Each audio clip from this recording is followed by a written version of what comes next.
Comenzamos el análisis de los temas previstos para la unidad 2, donde ya vamos a ver con mayor grado de precisión la caracterización general del sistema de la responsabilidad civil y los presupuestos comunes, que en este caso, en nuestro sistema legal, son 4: antijuridicidad, factor de atribución, relación causal y finalmente daño efectivamente producido, es decir, extensión, etcétera, etcétera. Bien. Para que tengan una idea de los temas que se van a tratar en esta unidad, se les presenta justamente en el PowerPoint que se subirá al aula virtual, se les presenta la unidad 2, el contenido de la unidad 2, y empezamos entonces con el sistema de responsabilidad. Acá tenemos la metodología que utiliza el código, disposiciones generales, función preventiva, punición excesiva, función resarcitoria. Esto hemos visto en la unidad anterior, nociones generales, daño resarcible, responsabilidad directa, la responsabilidad por los hechos de terceros, la responsabilidad derivada de la intervención de las cosas y de ciertas actividades, responsabilidad colectiva y anónima, supuestos especiales, ejercicio, finalmente, ejercicio de las acciones de responsabilidad, donde vemos las dos opciones que en el desarrollo de esta materia las hemos denominado opción A y opción B. Bueno, el sistema. Primera cuestión a tener en cuenta y que nunca se les debe olvidar, que el daño o el peligro de daño constituyen el eje del sistema. Es decir, tanto que nosotros hablemos de la función preventiva, peligro de daño, o de la función resarcitoria, sustento material, sustento fáctico, y como consecuencia de esto, funciones que son la resarcitoria y la preventiva, o en el orden causal, la preventiva y la resarcitoria. Aparece una función punitiva, originariamente estaba prevista en el proyecto de Código Civil remitido al Congreso de la Nación. El legislador suprimió esta función punitiva y solamente mantiene los daños punitivos en el artículo 52 bis de la Ley de Defensa del Consumidor. Bueno, hemos visto con algún grado de detenimiento en la unidad anterior justamente esta función punitiva, en donde a la cadena de responsables y teniendo en cuenta la gravedad del incumplimiento, se le puede establecer la multa en consideración justamente al incumplimiento de las obligaciones que emergen de la relación de consumo. Principio alterum non lidere. Artículo 19 de la Constitución, principio de reserva. Es un principio que ya los alumnos de Derecho lo deben conocer, pero recordemos, y por eso se explicita en la imagen, que las acciones privadas de los hombres que de ningún modo ofendan el orden, la moral pública, ni perjudiquen a terceros, solo están reservadas a Dios y exenta de la autoridad de los magistrados. Esa es la primera parte. En la segunda parte de este principio de reserva, establece la Constitución que ningún habitante de la nación es obligado a hacer lo que la ley no manda, ni privado de lo que ella no prohíbe. En principio, podríamos decir que en función del principio de reserva, nosotros sacamos el contenido esencial del concepto de licitud e ilicitud. Por cuanto todo aquello que no esté expresamente prohibido, entre paréntesis, ilicitud, va a ser perfectamente lícito. Podemos hacer aquello que no esté expresamente prohibido. Suele ser un error frecuente en el alumno esto de mencionar que las conductas lícitas, los eventos lícitos, son aquellos autorizados. Y no, la situación es justamente a la inversa. Es aquello que no está expresamente prohibido. En el ámbito de este razonamiento debemos excluir la responsabilidad del Estado y de los funcionarios públicos, ya que el 1764 establece, a mi criterio, de modo muy cuestionable, que las disposiciones del Código no son aplicables a la responsabilidad del Estado, ni en forma directa ni en forma subsidiaria. En el sistema tenemos una unificación de las órbitas contractual y extracontractual de la responsabilidad civil. Sin embargo, la responsabilidad del Estado se va a manejar dentro del ámbito del derecho administrativo, cuestión que puede resultar criticable porque justamente el derecho administrativo es el derecho del Estado y el derecho del Estado, la última instancia del Estado es justamente la máxima autoridad.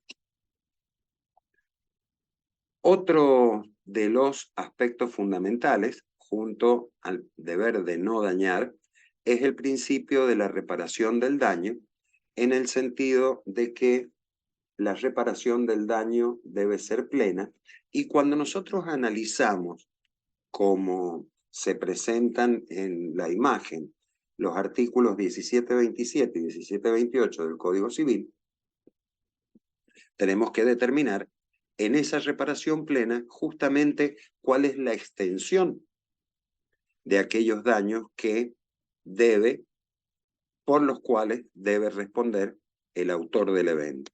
Entonces acá el 1727 establece que son resarcibles las consecuencias inmediatas y las consecuencias mediatas previsibles.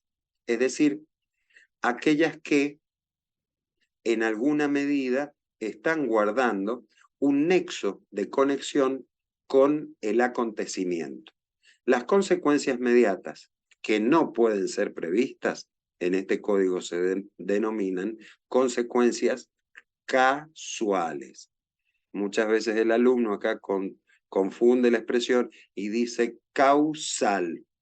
Una consecuencia causal sería la consecuencia mediata previsible que guarda una conexión directa con las consecuencias inmediatas que siguen el curso normal de los hechos, relación de causa-efecto.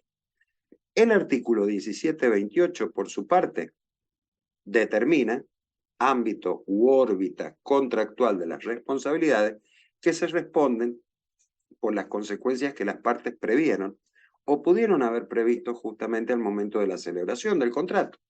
Y cuando existe dolo del deudor, la responsabilidad se amplía, teniendo en cuenta las consecuencias también al momento del incumplimiento. Bueno, el daño moral. En el Código de Vélez, denominado daño moral, en la actualidad, daño no patrimonial, está legislado con un criterio específico en cuanto a su cuantificación.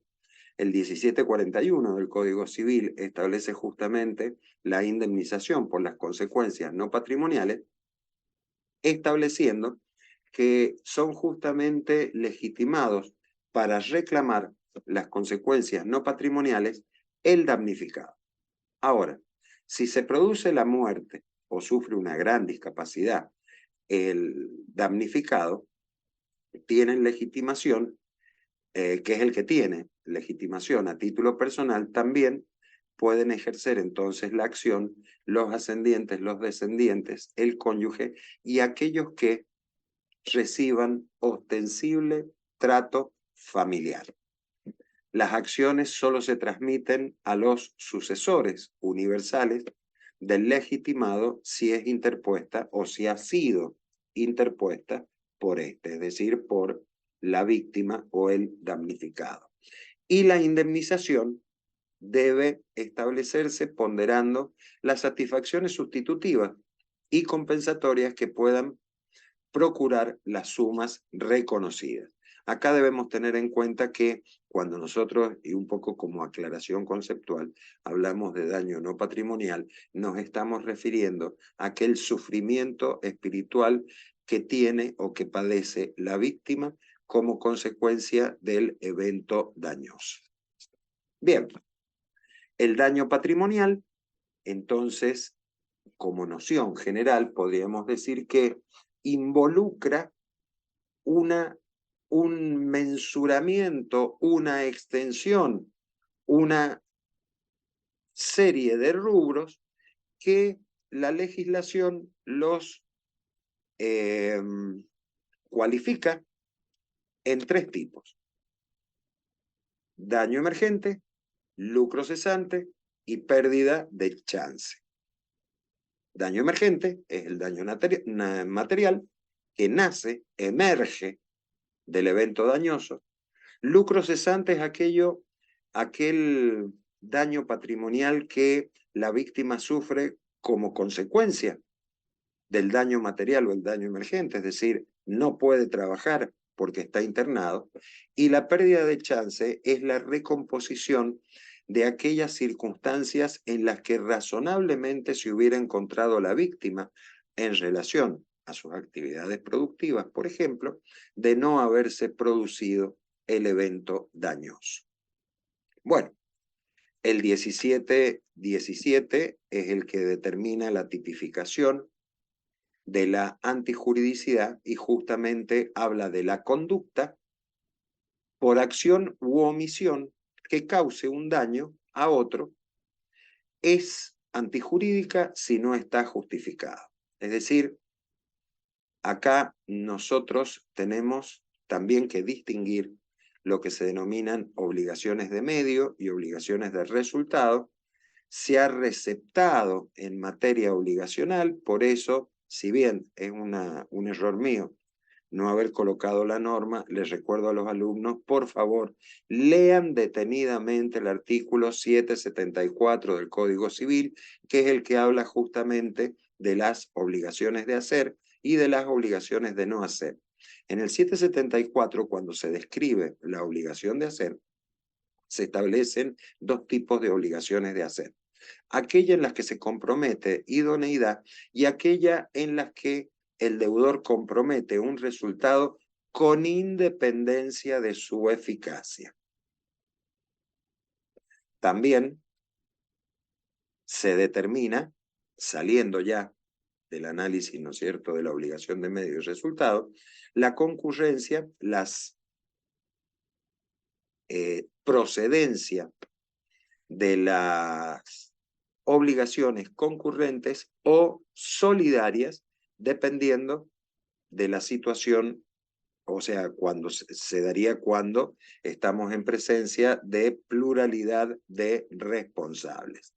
¿Cuál sería la diferencia? Bueno, cuando el agente dañador son varios sujetos, evidentemente hay una única causa, que es el daño producido, de lo cual se va a desprender como consecuencia el efecto o el nacimiento de la obligación solidaria o de la solidaridad de la pluralidad de dañadores o agentes para la reparación del daño de la víctima. En otros casos, y por distinta fuente, aparece entonces la concurrencia de obligaciones respecto de la víctima, pero que obedece a causas distintas. La responsabilidad del titular registral por el evento dañoso que produce la cosa, la responsabilidad subjetiva del conductor del vehículo que provoca el daño, la responsabilidad contractual de la compañía aseguradora frente al evento, al siniestro que se hubiera producido.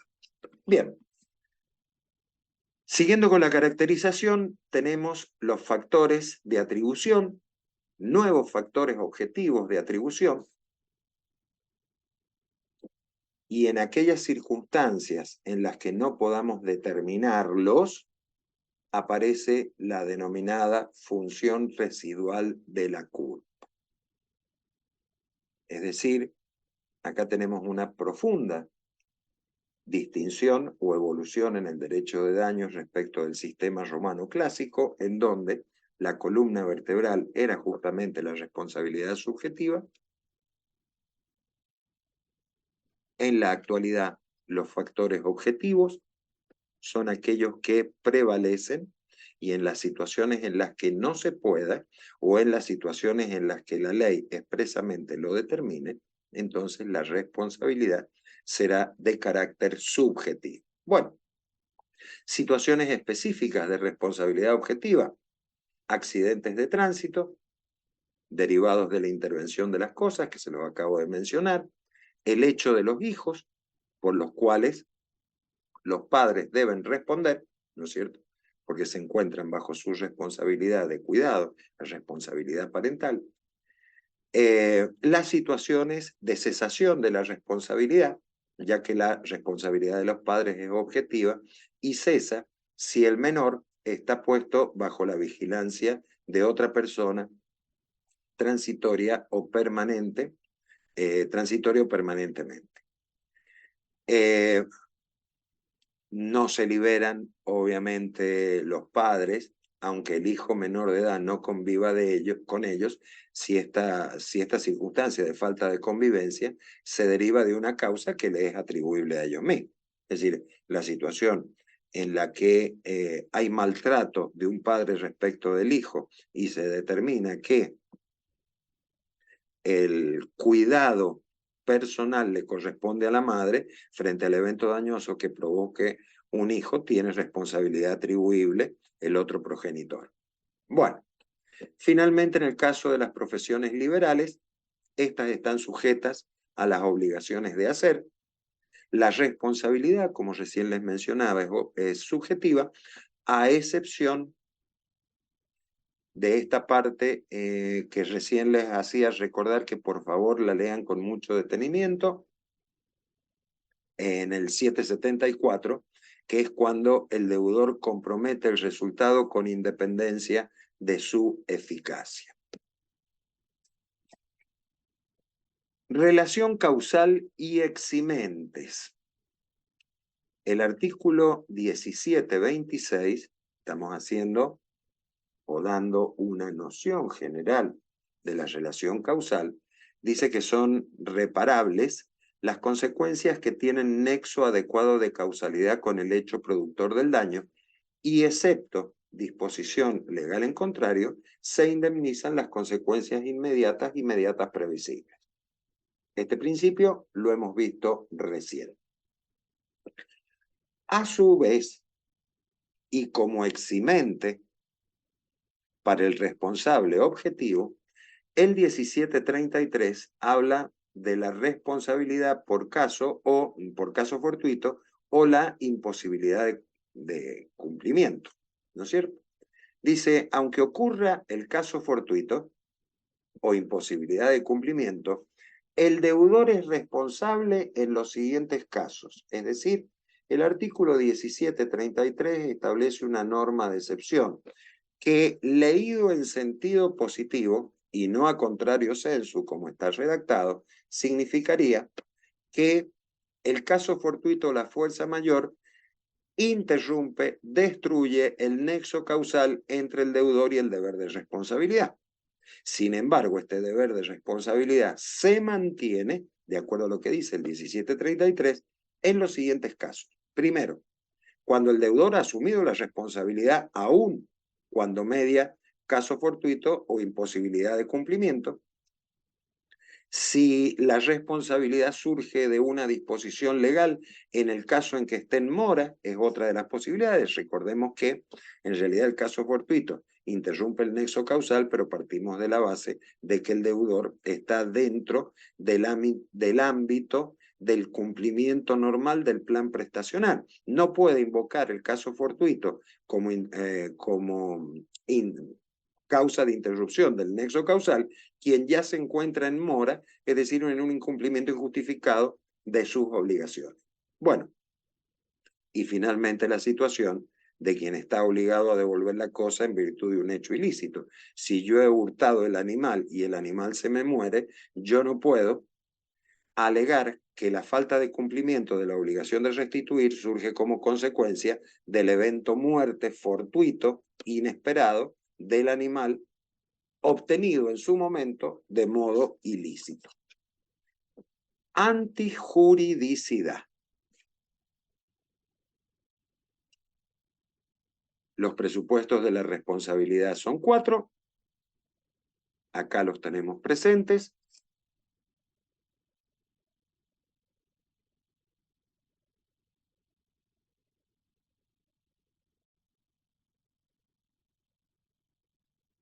Esta imagen que estoy presentando la podríamos reducir a una advertencia para los alumnos al momento de estudiar los contenidos, los conceptos de esta parte de la materia. Ojo a no equivocarse.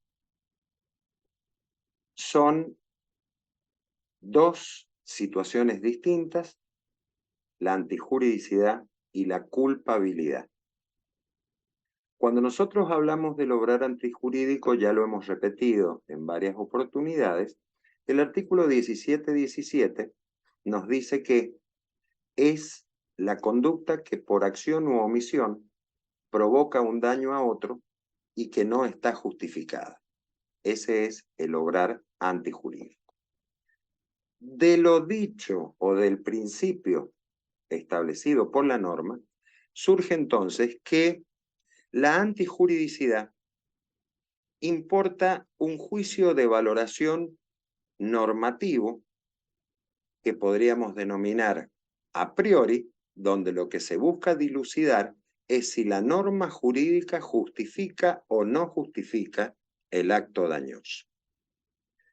La culpabilidad importa un juicio de valoración fáctico, de hecho, sobre la conducta del autor del daño, donde se indaga si el dañador ejecutó o desarrolló su conducta, observando la debida diligencia o con imprudencia, negligencia, impericia, que serían los supuestos de culpabilidad, o con la intención de dañar, o en su caso, que no está mencionado acá, se ha omitido, pero se debe tener presente, con un manifiesto desprecio por los derechos ajenos,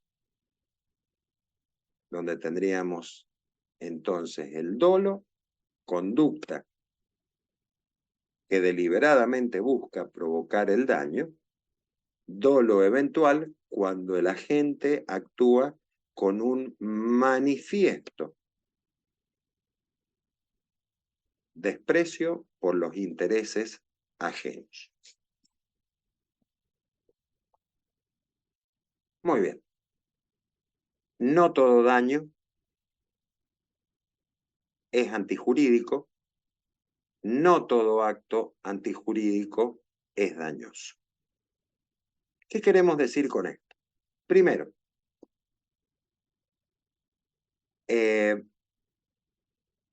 existe la posibilidad del nacimiento de un daño que en realidad esté justificado en la ley. Segundo, el mero obrar antijurídico que no provoca un daño, en realidad es lo que se denomina antijuridicidad inocua o formal. Bueno, el concepto de antijuridicidad ya lo hemos repetido en varias oportunidades. La antijuridicidad consagrada en el Código Civil y Comercial es de carácter material, pero además está asociado a las causas de justificación. Es decir, para que el obrar sea antijurídico, de él debe haber nacido un daño que no está justificado. El maestro Orgaz justamente decía que la antijuridicidad o ilicitud, que es su sinónimo, es el carácter que tiene el acto en cuanto infringe o viola el derecho objetivo, considerado este en su totalidad. Según Bueres, el acto antijurídico es aquel que causa un daño, transgresión del principio alterum non lidere, sin causa de justificación. La antijuridicidad civil y la antijuridicidad penal sustancialmente, conceptualmente, no tienen diferencias entre sí. La ilicitud penal rige en forma exclusiva el principio de tipicidad del artículo 19 de la Constitución, y cuando nosotros analizamos la tipicidad, la ilicitud civil, la conducta antijurídica puede ser típica o atípica. La conducta antijurídica sería típica cuando provoca un daño que no está justificado, sería atípica cuando esa antijuridicidad es inocua y no ha producido daño. Entonces, en materia penal, el concepto de atribución de responsabilidad es el que entiende a obrar antijurídico a aquel que es contrario a la ley, aun cuando no provoca un daño. Antijuridicidad formal.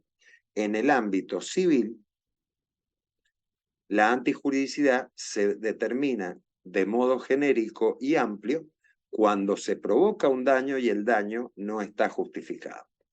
Durante muchos años, cuando se enseñaban estos temas en la cátedra, justamente se decía que la diferencia entre la ilicitud civil y la ilicitud penal era justamente que la penal admitía el grado de tentativa en la comisión de un delito, mientras que la civil no, porque requería producción efectiva de daño.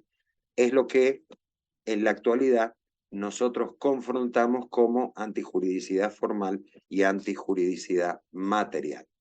Bueno, el Código de Vélez receptaba este principio de la antijuridicidad formal, el artículo 1066 y 1074, que en definitiva establecían, primero, que ningún acto voluntario tiene el carácter de ilícito si no es expresamente prohibido por las leyes ordinarias.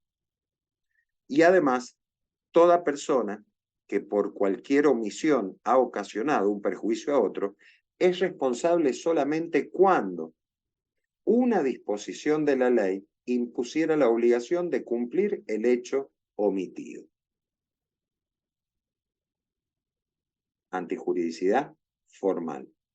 El artículo 1717 del Código actual vigente, del Código Civil y Comercial, establece que es la omisión, la acción u omisión que causa un daño antijurídica si ese daño no está justificado. Es decir, acá estamos en el ámbito de la antijuridicidad material. Implicancias del régimen legal. La antijuridicidad material supone la existencia de un daño no justificado. La antijuridicidad presumida, todo hecho dañoso se presume antijurídico. La víctima no debe probar la antijuridicidad del hecho. En cambio, el sujeto que pretende liberarse de responsabilidad está obligado a probar alguna de las causales de justificación. Entonces, cuando nosotros hablamos del principio de antijuridicidad material, tenemos que recordar también que en su momento hemos hablado de la responsabilidad del Estado y hemos dicho que está excluida del sistema. El artículo 3, cuando habla de la antijuridicidad, lo que establece es que son requisitos de la responsabilidad del Estado por actividad o inactividad la falta de servicio consistente en una actuación u omisión irregular por parte del Estado, y la omisión solo genera responsabilidad cuando se verifica la inobservancia de un deber normativo de actuación expreso y determinado. Acá tenemos nosotros la configuración de la antijuridicidad material en cuanto a la responsabilidad del Estado. Causas de justificación. Causas de justificación son aquellas que justamente determinan que aquel daño producido por acción u omisión en realidad no constituyen una conducta antijurídica, es decir, excluyen la antijuridicidad material. Se fundan en lo que se denomina el principio de interés preponderante, y cuando existe una colisión entre dos intereses o bienes jurídicos, se protege justamente el de mayor entidad. Bueno, esto es muy poco lo que vamos a desarrollar, porque en realidad ya lo hemos visto también en la unidad 1, pero para tener presente, causas de justificación que excluirían la antijuridicidad material, ¿no es cierto?, la constituyen el ejercicio regular de un derecho, la legítima defensa, el estado de necesidad, la asunción de riesgo y el consentimiento del damnificado. Bueno, si nosotros vemos el ejercicio regular de un derecho, bueno, el corte de ramas, apropiación de animales, en el caso que son objeto de caza, el derecho del condómino y del heredero de usar y gozar la cosa común, suponen causas de justificación porque están siendo ejercidas en el ámbito del ejercicio de un derecho que es propio. El fundamento vendría determinado por la esfera del principio de reserva o el principio de libertad que establece la Constitución, de que nadie está obligado a hacer lo que la ley no manda, ni privado de lo que ella no prohíbe. Obviamente que el límite al ejercicio regular del derecho viene determinado por el artículo 9, que establece el principio general que los derechos se ejercen de buena fe, y el artículo 10, el segundo párrafo, cuando determina que la ley no ampara el ejercicio abusivo de los derechos. Es decir, en ese caso, como excepciones, ¿verdad?, al ejercicio regular, si el ejercicio es abusivo, configura una antijuridicidad material. Legítima defensa es el autoauxilio que el Estado autoriza y los requisitos, es decir, ante la necesidad de defender los derechos propios o los derechos ajenos, y los requisitos serían la agresión ilegítima, el empleo de un medio racional para repeler esa agresión y la falta de provocación suficiente. Legítima defensa, bueno, tenemos las situaciones del exceso, cuando falta el empleo de un medio racional o proporcional para impedir o repeler la agresión. Entonces, a pesar de que hablábamos de una causa de justificación, estamos saliendo del ámbito de la justificación y la consecuencia es la responsabilidad por el daño causado al agresor. Existen concurrencia de culpas. La culpa del agresor, la culpa del agredido. Y después tenemos la situación de legítima defensa putativa, es aquella en la que yo creo estar siendo agredido, error esencial, y se responde por un acto involuntario en los términos del 1750 y 1742, es decir, el factor de atribución no es ya la responsabilidad, o sea, no es ya un factor subjetivo u objetivo, sino que son razones de equidad. Yo creo estar siendo agredido, es la figura del cazador, y en realidad la persona no me está disparando a mí, sino que está buscando presas. Yo le disparo a la persona y la mato. Entonces acá aparece una situación de error esencial. Bueno, estado de necesidad. En el estado de necesidad nosotros tenemos la posición jurídica de quien, para evitar un mal que es mayor a su persona, a sus bienes o los de un tercero, causa un daño a otro. El estado de necesidad define la existencia de una situación fáctica de peligro y el mal causado obviamente debe ser inferior al que se pretende evitar. Bueno, es obvio que este mal debe ser grave, actual, e inminente. El peligro no debe ser imputable al autor del daño. Si yo me coloco en situación de peligro, evidentemente no puedo invocar el estado de necesidad. Debe el daño haber causado una consecuencia, o sea, el daño causado debe tener una consecuencia de carácter patrimonial, no existir otra manera de eludir el peligro que estoy tratando de evitar, y el daño que se procura evitar obviamente es cualitativa y cuantitativamente superior al daño que se ocasiona. Causas de justificación. La pregunta, que esto no lo mencionamos en la unidad anterior, la pregunta es si el daño producido en circunstancias del sujeto que obra en estado de necesidad es resarcible o no, y la respuesta es que sí.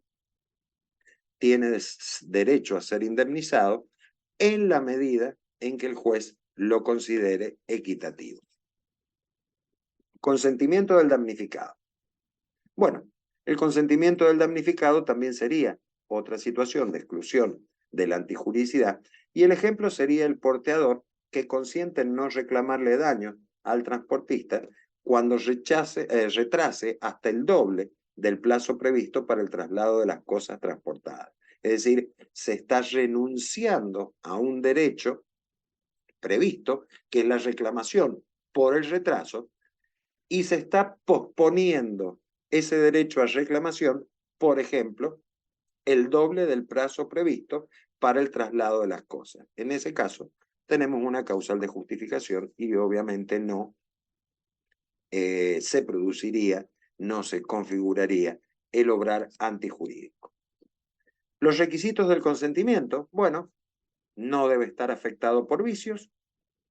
El consentimiento informado requiere la información previa del damnificado, y el consentimiento del damnificado no tiene eficacia respecto de derechos indisponibles como son, por ejemplo, la vida, la salud física, la libertad, la imagen, la intimidad. Traducido esto en lo que en algún momento o en materias formativas ustedes deben haber estudiado como derechos personalísimos, que forma parte de los atributos de la persona humana.